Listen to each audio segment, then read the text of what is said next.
piece of paper, we put calendar year 2022 and write on it things that we'd like to shed, a habit that we'd like to go away, something that we don't want to bring into the new year, something that should go bye-bye and not come back.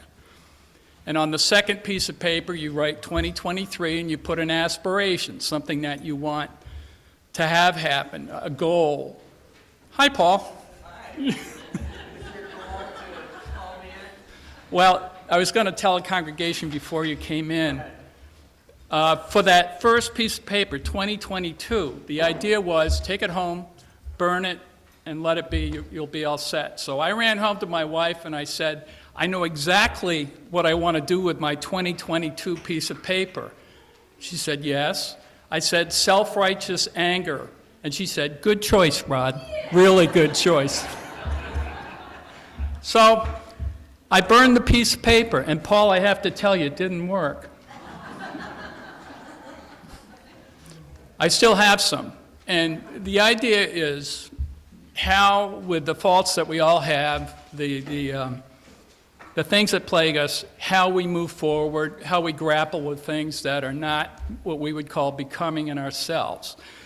That's a long backdrop and explanation to what we're doing here today. Looking forward, positive, even though you're going to have things like self-righteous anger lurk very strongly in your life. I'm talking about me. We can make do with it. Now, Paul, you can introduce yourself. Okay. Good morning. Welcome to Bellingham Unitarian Fellowship. I'm Reverend Paul Beckel. It's good to have you here at Buff. And when I say Buff, bear in mind that Buff is not a building. Buff is an aspiration, an ethic, a shared understanding that we, this particular community, choose to exist to respond to the challenges and opportunities of this moment with hope, compassion, and the transforming power of love. So if you are on Zoom, you are Buff. And if you are at 1207 Ellsworth Street, sitting, standing, dancing, teaching children, or rushing to get more orders of service from the office, you are Buff. And in that spirit, new and old, far and near, Buff welcomes you.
The words of Maya Angelou.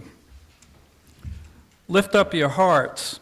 Each new hour holds new chances for new beginnings. Do not be wedded forever to fear, yoked eternally to brutishness.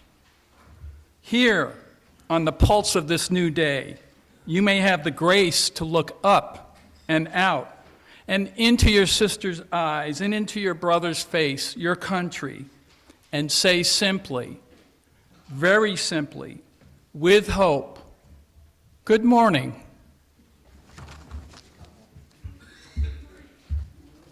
Good morning. We're going to we're going to recite our covenant now. Please join me. Love is the spirit of this fellowship, and service gives it life. Celebrating our diversity and joined by a quest for truth, we work for peace and honor all creation. This is our covenant.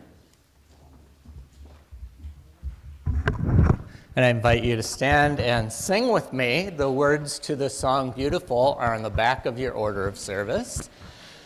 And this song is not a rigid meter, everybody has to stay together. This is a very emotional song. You will note that it is full of sadness and hope and determination, and the person next to you probably will experience that differently than you, and I may be singing a little different than you, and you just do your own thing, and we'll be beautiful.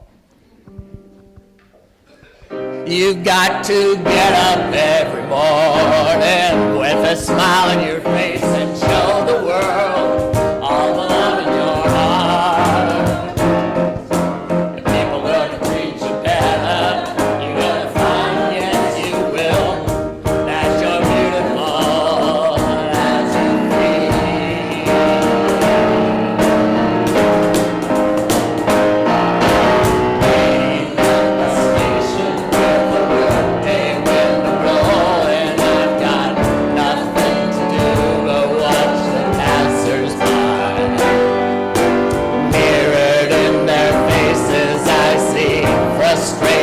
growing and they don't see it showing. Why do I?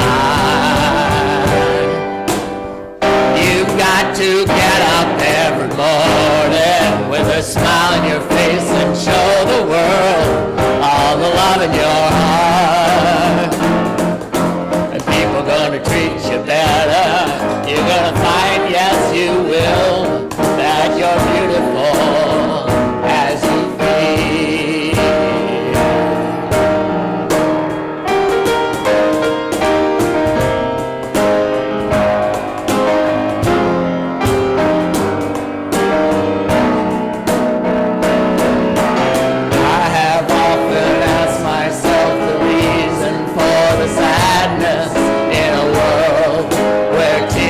just a lullaby. If there's any answer, maybe love can end the madness. Maybe not, although we can only try. You've got to get up every morning with a smile on your face and show the world all the love in your heart. If people gonna treat you better, you're gonna find, yes you will, that you're beautiful. You're beautiful. You're beautiful as you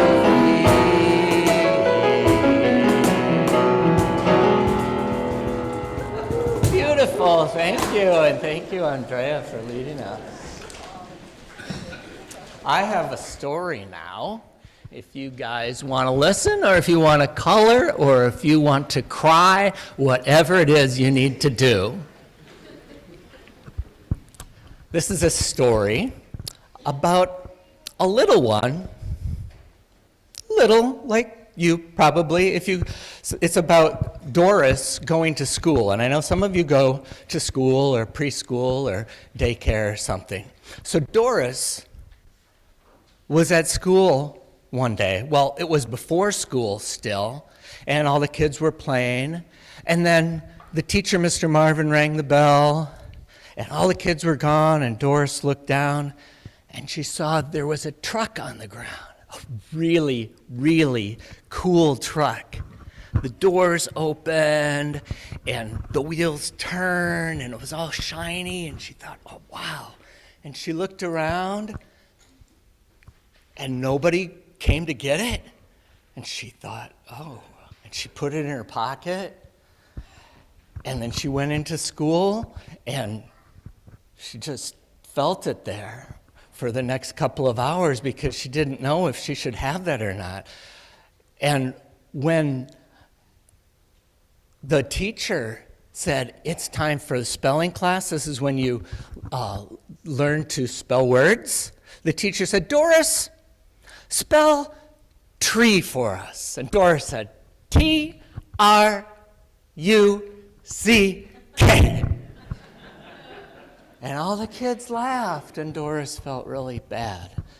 And then it was free time, and so she was playing in a corner with her truck, and her friend Wanda came over and said, that's mine, Doris. And Doris didn't know what to do, and so she picked up the truck and she ran to the other side of the room, and she played over there. And Mr. Marvin said, oh, wow, it's a really nice truck there, Doris. Doesn't Wanda have one like that? And she said, no, this one's mine. And the teacher said, well, I know you would never lie, Doris, so it's almost time for lunch. They went to lunch, and then Doris was so glad to go home. She still had the truck in her pocket, and she didn't know what to say to her mom when she got home because she had this thing that she knew it wasn't hers. She ran to her bedroom and she stuck the truck under her pillow and then just had a really nervous night and supper time. And when she went to bed, her mom saw her pull the truck out from under her pillow, and she said, oh, where did you get that? And Doris said, Wanda gave it to me. And oh, well, that was awfully nice, an awfully nice truck. And Doris said, yeah, her grandpa gave her a new one, so she gave this one to me. That night, Doris did not sleep very well. She dreamed that her bed turned into a big truck. And she was riding along in this truck, and she wasn't driving. Nobody was driving, and this truck was going so fast. And it brought her to school. And she woke up saying, no! And then she really woke up, and she didn't feel very good. She said to her, Mom, I don't want to go to school today. I'm not feeling good. So Mom said, okay. And she brought her to Dr. Singh. And Dr. Singh said, well, I can't really find anything wrong with you. Maybe you just need a little rest. And so Doris stayed in bed all day. She played with her truck, but it really wasn't that much fun. And then she went to bed again, and the next morning, she still didn't want to go to bed. I didn't want to go to school. And then her teacher called and said to her mom, you know, we really want Doris to come back, but if she's not feeling well, we're going to all write letters to her to help her feel better. And her friend Sandy is going to come over after school to bring the letters to her. So Doris, again, felt nervous all day, really told her mom, we really don't want Sandy to come. Doris put a big sign on her door that said, keep out. But Sandy came anyway. She was so comfortable going to that house, she just opened the door. She went to Doris's room, and it didn't matter, it said keep out. She just walked in. She said, I was sick last week anyway. I probably got whatever you got, don't worry. And then she dumped this pile of letters on the bed from all of Doris's classmates. And they said there were jokes and there were funny pictures. And then there was one that said, I hope you're feeling better, Doris, and that you'll be coming back to school soon. Your friend, Wanda. P.S. You can keep the truck for now until you feel better, but when you get back, you have to give it back to me. Well, the next morning, Doris decided it was time to go back to school, and she nervously went in, and all the kids welcomed her back. And then it was free time, and they went outside, and Doris saw Wanda sitting and playing at the bottom of the slide. So Doris climbed up to the top of the slide, and she said, here, Wanda, and she let the truck roll down to Wanda. And then she slid down herself, and they fell against each other, and they laughed. And then Wanda said, let's go over to the sandbox. And they went over to the sandbox, and they built roads and tunnels and played around with the truck. And then when Mr. Marvin rang the bell to go in, they ran in together. Wanda had the truck with her, but they were holding hands and really having fun. That's the end of the story. And if your parents want you to go off to your classrooms, you can do that while we sing to you.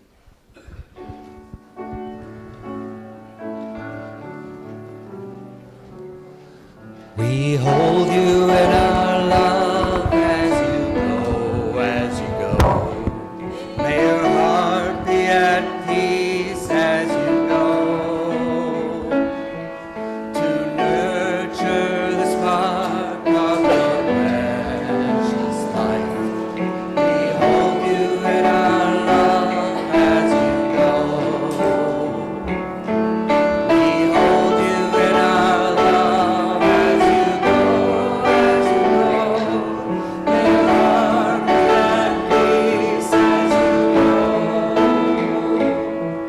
To nurture the spark of your precious life. We hold you in our love as you go.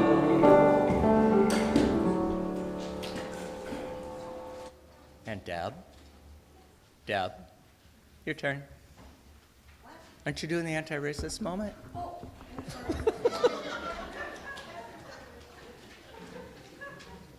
All right. I was reading it.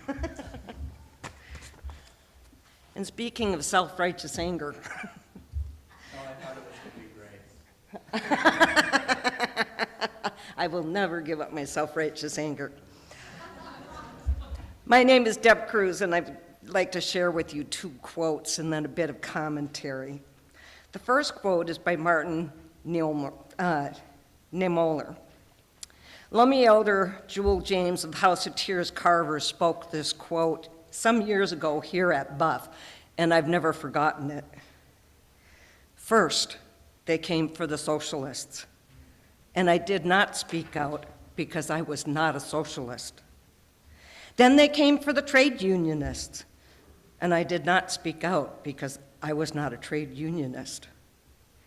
Then they came for the Jews, and I did not speak out because I was not a Jew.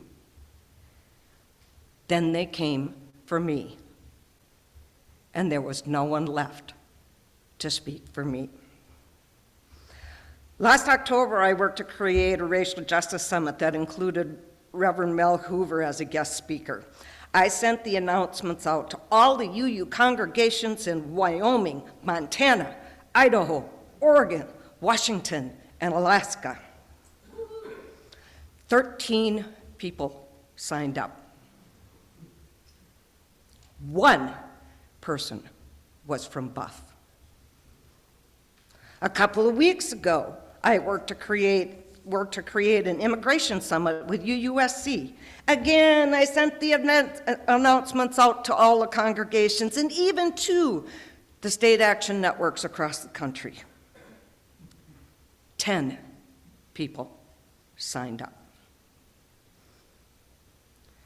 2 people from Buff, and one was Ann Stevenson because she was a panelist. When we had totem pole blessings in the past, we would have several hundred people listening and praying. But lately, we're lucky to get more than a few handfuls. I've been blaming the lack of engagement and participation on the pandemic. I'm not allowing that excuse anymore. Our salmon and orcas are literally on the brink of extinction. In Whatcom County, they're cutting down our legacy forests. At Oak Flat, they want to gut a mountain, collapse it to create a crater deeper than the mountain was high. Mass shootings and bias-motivated violence are on the increase. The court overturned Roe versus Wade, and other states are implementing laws and policies prohibiting women's reproductive rights. LGBTQ families and individuals are seeking escape for their very lives. Atrocities continue to be committed at our southern border. They're trying to crush our democracy. Countries are at war or on the brink of it. And there's more. I've been working in environmental, racial, and other social justice issues for coming on 50 years now. That's half a century. I am scared shitless, and don't you dare tell me there's something wrong with me. And what I don't understand is why the rest of you are not standing on the pews and yelling, "What the?" Yes, we do have good people, some few busting their asses day in and day out. At noon today, I'm facilitating the SEJC program meeting. I'm going to sit down at the table with the same people that I've been meeting with year after year after year. And the one question I have is, where the hell are the rest of you? Come, listen, be a part of what's happening. A few days ago, I went to the Covenant of Beloved Community Forum meeting, and there were only 6 or 7 of us there. Again, I ask, where are the rest of you? Bobby Kennedy once said, "Each time someone stands up for an ideal or acts to improve the lot of others or strikes out against injustice, they send forth a tiny ripple of hope. And crossing each other from a million different centers of energy and daring those ripples build a current which can sweep down the mightiest walls of oppression and resistance." With the unprecedented changes we're facing, I am challenging you to push the boundaries of your participation and an engagement, and that each of you become a wave, not just a ripple, because right now we don't need just a current. We need a tsunami. And it can't rest on the shoulders of a few. It needs all of us acting and pushing each other to the limit of what we can do to set things right.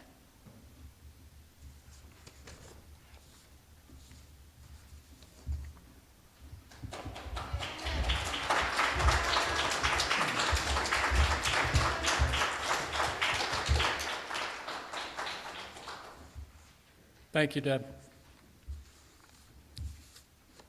I wrote down this Robert Frost quote in my journal. It's not a poem. "Forgive me my nonsense, as I also forgive the nonsense of those that think they talk sense." What I have to say today is more prescriptive than descriptive. My humble counsel to you is to practice what I preach, but don't do what I do. While I've never thought highly of Civil War General Robert E. Lee's decision to resign his U.S. Army commission to fight for the Confederacy, some of his writings about life are compelling, like this one. "Our hardest lesson is self-knowledge, and it is one that is never accomplished," unquote. But that's not always the case. Recently, I was speaking to a member of this congregation at a Wednesday community dinner. He showed me profound self-knowledge. The discussion topic assigned to our table was to identify things in our individual lives that are unpleasant and how we cope with them and how we struggle with them. In a moment of extreme clarity and self-awareness, my friend said he battles with himself to not assume what others around him are thinking or saying. It is human behavior to ascribe opinions or actions to others without really knowing that individual's sentiments. We project onto others what we are thinking, and then we find fault with those projections. In doing this, we are finding fault with our own assumptions, assumptions that are not necessarily grounded in reality. Now, to address this takes self-awareness, discipline, and generosity, like my friend demonstrated to me at that Wednesday night dinner. It's not an overnight fix for me. It's a lifelong pursuit. I want to tell you about a man who knew himself well. My former father-in-law led what I call a praiseworthy life, a life of grace. It's a pretty cool story. Several decades ago, my former wife, Amy, and I traveled back to her birthplace, the city of Manila in the Philippines, and the occasion was a memorial service for her father, Benjamin Posse, who had died at the age of 95. One of the customs in the Philippines is to hold 2 or 3 day long vigils for the dead. Amy, my son Ben, and I were in an ancient, crumbling church in downtown Manila, sitting quietly in the sanctuary for hours. Suddenly, an old man sitting in the back rose, and he asked to address the people in the space. And he told us that during the Japanese occupation of Manila during World War II, Ben Posse regularly snuck down to the exterior wall of a large prison in the center of downtown. This prison held an overflowing crowd of prisoners by the Japanese. In the dead of night, Ben tossed loaves of bread over the walls to the starving prisoners inside. Had he been caught by the occupational forces, no doubt he would have been summarily shot.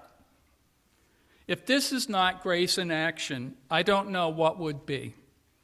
But that was Ben, a gentle, kind man who lived his convictions. I always admired the way he carried himself, his humanity, his living his beliefs each and every day. Ben Posse's risking his life to alleviate the suffering of people he did not know was a supreme act of kindness. This is grace in action. Ben Posse embodied humanity. Colleen Jolly, a member of the Turtle Mountain Chippewa tribe, tells this familiar story of the 2 wolves, and many of you, I'm sure, have heard of it. A terrible fight is going on inside of me, an elder tribal member said to a young boy who was his grandson. It's between 2 wolves. One wolf is evil. He is anger, envy, sorrow, regret, greed, arrogance, self-pity, guilt, resentment, inferiority, ego. Now the other wolf is good. He is joy, peace, serenity, humility, kindness, benevolence, empathy, generosity, truth, compassion, and faith. This same fight is going on inside you and inside every person. The grandson sat back, thought about it for a moment, and then he asked his grandfather, well, which wolf will win? And the elder replied, the one you feed. Robert E. Lee writes, we rarely know what is good and rarely see things as they really exist. So clouded is our vision by narrow selfishness. We often complain of what we ought not to do and blame others when the fault is on ourselves, unquote. I think there are consequences for our actions and thoughts. I know there are in my life. I try to act accordingly, don't always succeed. Judging others stems from insecurities about ourselves, as I've already said. Don't be judge and jury over others. Don't waste time plotting revenge out of self-righteous anger. It only hurts you in the end. We don't have control over everything in life, but a lot of life is what we make it. Contentment depends, at least partially, on a concerted effort to think positively. I keep saying that. Think graceful living starts with being forgiving, first toward yourself and towards those who have acted less than graciously. Part of it is letting go of the past, which we can never do absolutely, but we can put the past into a perspective that makes today's life more livable. Forgiving oneself with the decision to not permit past transgressions to burden you. Look at those who crossed you and consider if you ever acted similarly and now you regret it. There are consequences for the actions we take, visible, tangible, or otherwise. Recently, a friend said to me, "Where there is anger in someone, you will find pain." Thank you, Judy. There are everyday impediments to graceful living in the 21st century, and I'll list a few of them. Social media grants us a kind of anonymity that can lead to cyberbullying. Social media has slowly but surely taken the place of sharpening our person-to-person skill sets. I think it's a phenomenon that needs everyone's careful consideration. Another one, the tendency to compare your own life to others. What you think you see of others that instills feelings of insignificance within yourself, may not be what is actually happening. Your eyes and your heart do not always agree on what you're seeing. Listen carefully to your heart. Don't always believe your eyes.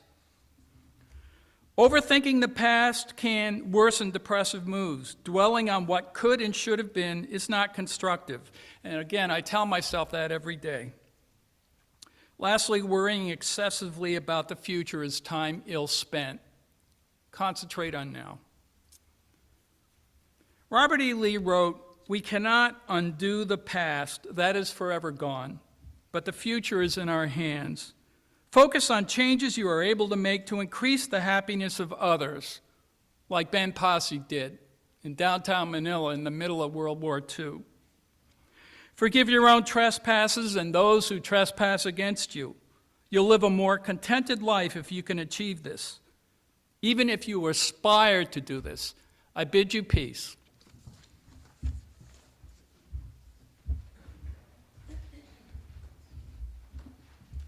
Thank you, Rod, for helping us to think about finding wisdom in places where we least expect it.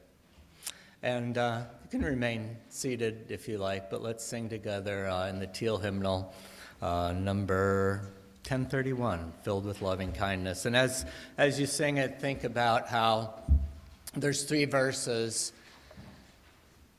knowing that loving kindness may not immediately bubble up when you get up every morning. Let's call it into ourselves, may I be filled with loving kindness. And then in the second verse, may you be filled with loving kindness. We'll have the strength to say that if we know it's within ourselves, and then may we be filled with loving kindness. Number 1031.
may we be able to sit with that paradox together, to hold one another in that reality of angst and anger and loving kindness that are within all of us, and when held, can be strong.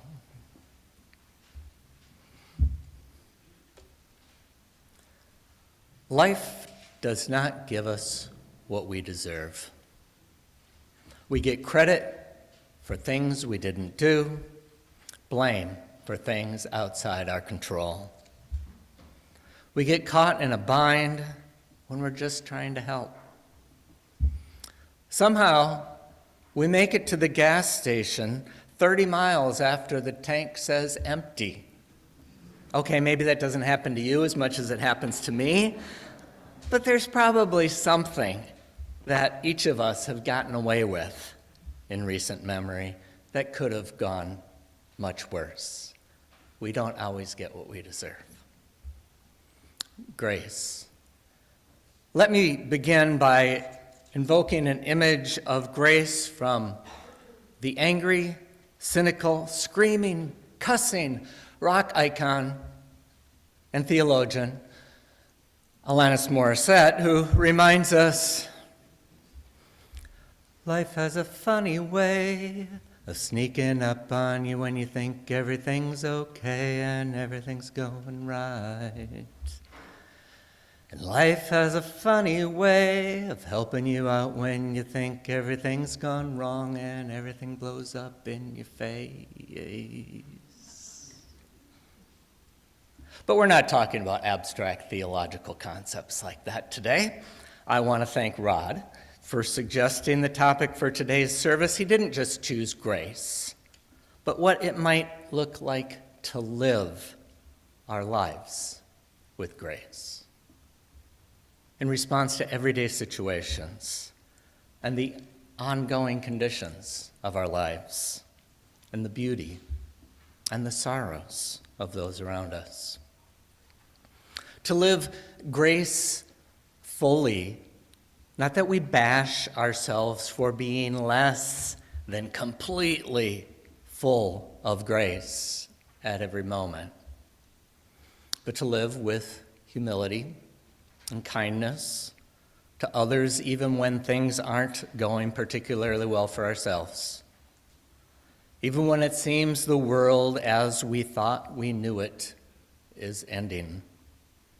When the world that we loved, the world we wished for, the world we worked so hard to bring into existence seems so far away. When it seems like we've tried our best, done everything right, saved money, kept our bodies in shape, and yet, wouldn't you know it? A common and unfortunate image of gracefulness is the snooty person who has more than they need, gliding confidently through life, nobly giving to others. I don't understand why that image persists when we know, we've observed, we've experienced, we've practiced the true gracefulness of blundering uncertainly, not sure if we have what it takes, stumbling and picking ourselves up again, forgiving, apologizing, doing the best we can.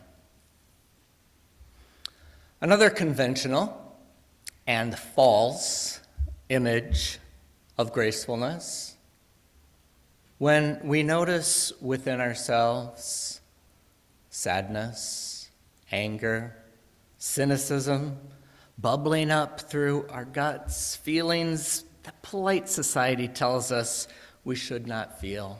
So we quickly suppress, try not to feel what we are authentically feeling, to not voice unpopular opinions, to not pursue an unconventional calling, to not ask indelicate questions.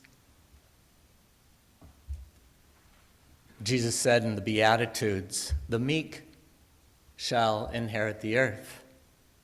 But don't misunderstand. Grace is not weakness. Yes, sometimes, recognizing our privilege, the truest act of grace is to voluntarily relinquish power, to allow those who have been historically without voice to speak for themselves. But grace-filled living does not mean shirking our power, our authority, the resources we happen to have and shouldn't be shy about using for good. Each of us has our own way of living gracefully.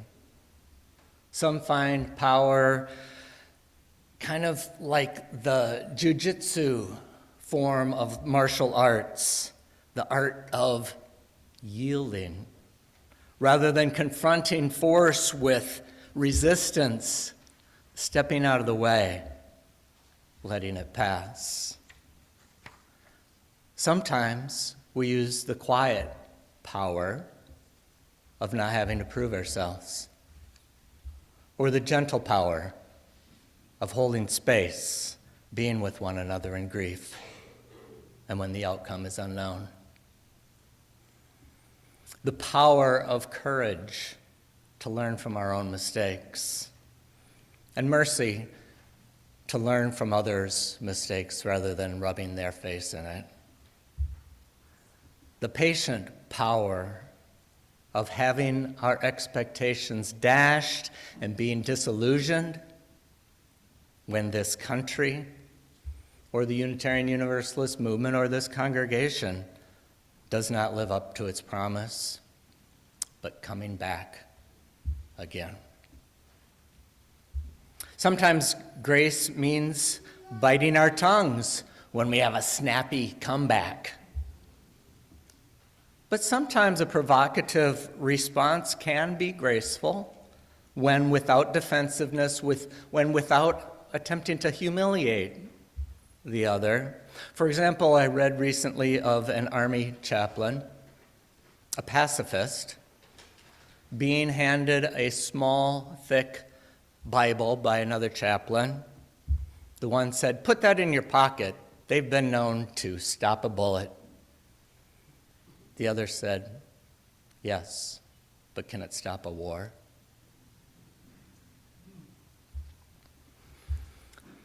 I did not Google the word grace in preparation for this sermon. I did not read any books about it, or even notice the word grace used in any of the books I read or podcasts I listened to this week. No, the word wasn't there. But it was on my mind, and so I noticed situations all over that called for graceful living. In fiction and nonfiction, certainly in the news, and all around in day-to-day interactions. So this week, I encourage you to reflect on situations in your own life where you have observed or practiced, or seen opportunities for graceful living. Responses to situations, past, present, or future. You might begin at coffee hour. That's downstairs after the service for those of you here in the sanctuary. And for those of you on Zoom, we have coffee hour where we unmute everybody and you have a chance to meet people you haven't met and have a conversation. Today, I invite you to think about and maybe share moments. I have this printed in the bottom of your order of service. Moments where you saw an opportunity for grace. And during this coming week, pretend that you have to write a sermon about gracefulness. Don't look it up on Google. Don't read books about it. But you know how it's when a word you haven't seen for a long time starts popping up all over the place? Don't worry about grace as a word. Just have it in the back of your mind, and you'll have situations popping up all over that you'll see. Insights, opportunities, not to tell other people how they should have responded, but to find insights, to know you have them for use a minute later when you might need them. Opportunities abound where we least expect them. Amen. So, one of the great examples of graceful living is serving with grace. When you're serving people and you don't have all of the resources you need to give them what they want. And I say this because Henry Ohana is going to come up and talk about the real challenges of being on the Buff board when we don't have everything we wish we had, but serving with grace. Hi, I'm Hank Ohana. I've been a member here for 24 years, since 1999. And during that time, I've been canvassed. I've been a canvasser. Right now, I'm serving on the Board of Trustees, but I'm really just coming to you as a fellow congregant. And by that, I mean not just members, but everybody who gets any benefit from Buff. If it's coming to services, if it's being part of the choir, if it is being part of a chalice circle or a book group, children's RE, TASE services, social justice actions, all of us who get any kind of benefit from Buff is who I'm speaking about. A lot goes into having Buff be our home. Obviously, there's the staff and the building, but there's a big infrastructure that supports all of that. And the bottom line is it requires money. The budget that the board would like to be able to bring to you would support that, but we're not there yet. I would like to ask all of you, whether you've pledged yet or haven't, to look and see if you've taken the 10% challenge of raising your pledge from last year to this year. And also, if you can even stretch that. Although Connie and I had already pledged, we looked again at what we were pledging and decided to increase it again so that we were at a higher supporting level. It's been a bit of a, when we think about what we're going to pledge, but I know that we're committed to having Buff exist, not just for us personally, although for us personally too, but I know that it's really important that Buff is here as a resource for this community, that it exists as a place for people to be able to come to. And so I'm not asking you to give till it hurts, but I am asking you to stretch a bit and see if there's a way that you can work in a bit higher pledge. There's two areas in particular I'd like to point out. One is our staff salaries. 3 out of the last 4 years, we have not given our staff increases. Currently, we're only paying them 66% of the UUA guidelines. In order to give them, we'd like to be able to give them a 3% raise, and in order to do that, we need to be able to raise another $6,500. Otherwise, we will again have to ask them to continue to stay on without any compensation for the cost of living or compensation for years in service. The other area is our building reserves. Now that the world and Buff is opening up more and our building is being used more, this is really an area we have to look at. For several years, we haven't been able to put that into the budget to add to our building reserves. But we have to, we have to start looking at that before it reaches a crisis level. Keeping Buff, our home, our sanctuary, in good working order requires having money available for regular and occasional maintenance and improvements, and also emergencies that can come up. A storm that knocks out windows or whatever it is. And without that, monies in those reserves, we're in a pretty critical position. So again, we want to have some money put aside for those things. I know it's not really exciting to talk about this, but it's just really necessary. And, I want us to be able to pull together to really keep Buff going on a very positive trajectory. So please consider, and then maybe reconsider, what Buff brings to you and how you might be able to support that. Putting money in the basket is great and always helpful, but it's the pledges that we can count on every month that allow the board to be able to create a budget. And you do not have to be a member to pledge. So, thank you very much.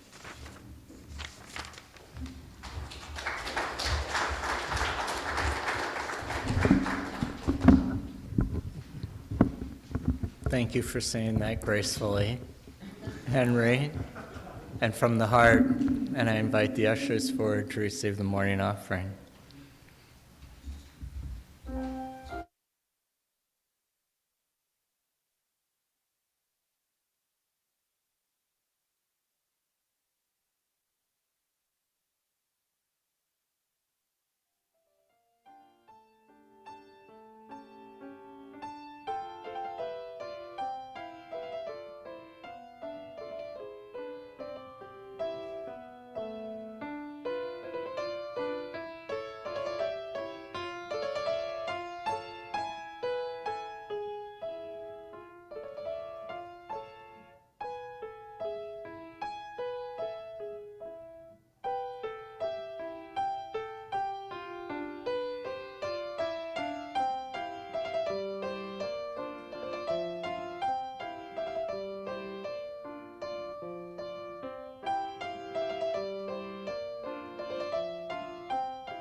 Thank you for all of the ways that you find to support this congregation by supporting its mission, not just here, but in all you do throughout the world to care and to give and to forgive and to own your power.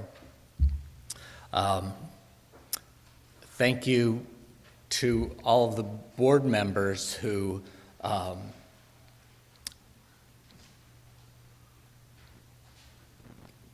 not everybody wants to be a board member, not everybody ought to be a board member, but sometimes you don't realize how much people do appreciate you're doing something that they're not able to do.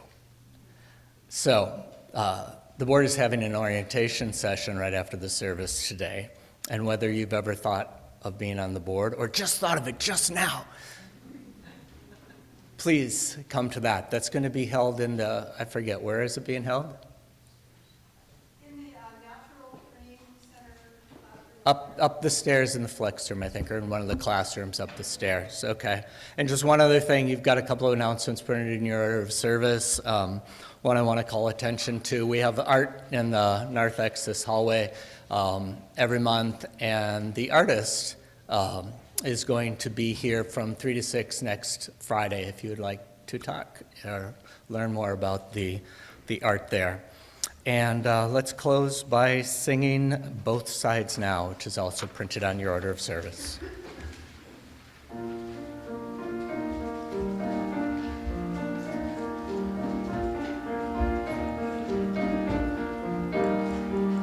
Rows and flows of angel hair and ice cream castles in the air, feathered canyons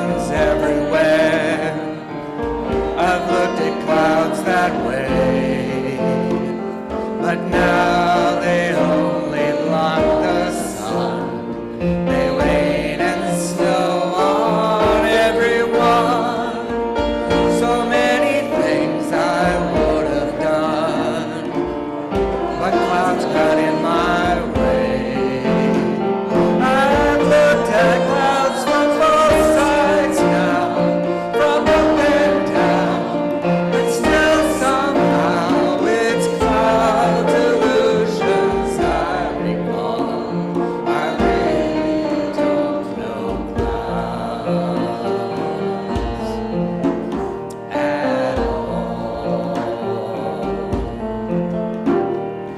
Moons and Junes and Ferris wheels, the dizzy dancing way you feel as every fairy tale comes real. I've looked at love that way, but now it's just another show. You leave them laughing when you go, and if you care, don't let them know. Don't give yourself away.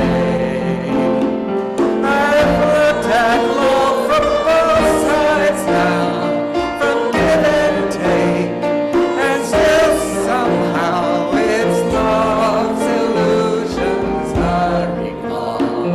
I really don't know love at all. Tears and fears and feeling proud to say I love you right out loud. Dreams and schemes and circus crowds. I've looked at life that way, but now old friends are acting strange. They shake their heads, they say I've changed. Well, something's lost, but something's gained in living every day.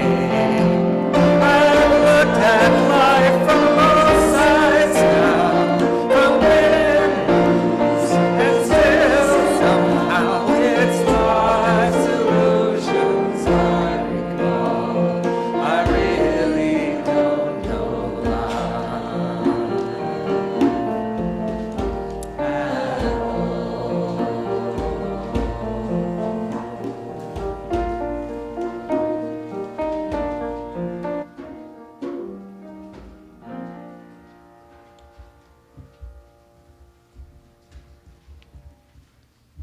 Our benediction today is number 521 in the back of your hymnal, gray hymnal, number 521.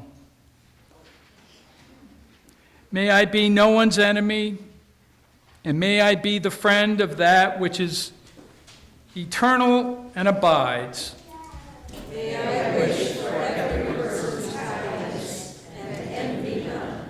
May I never rejoice in the ill fortune of one who has wronged me. May I continue to extend my power, give needful help to all who are in want.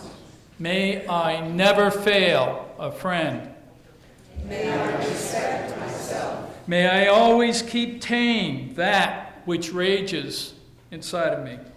May I accustom myself to be gentle and never be angry with others because of circumstances. May I know good people and follow in their footsteps. Amen. And let's circle around freedom.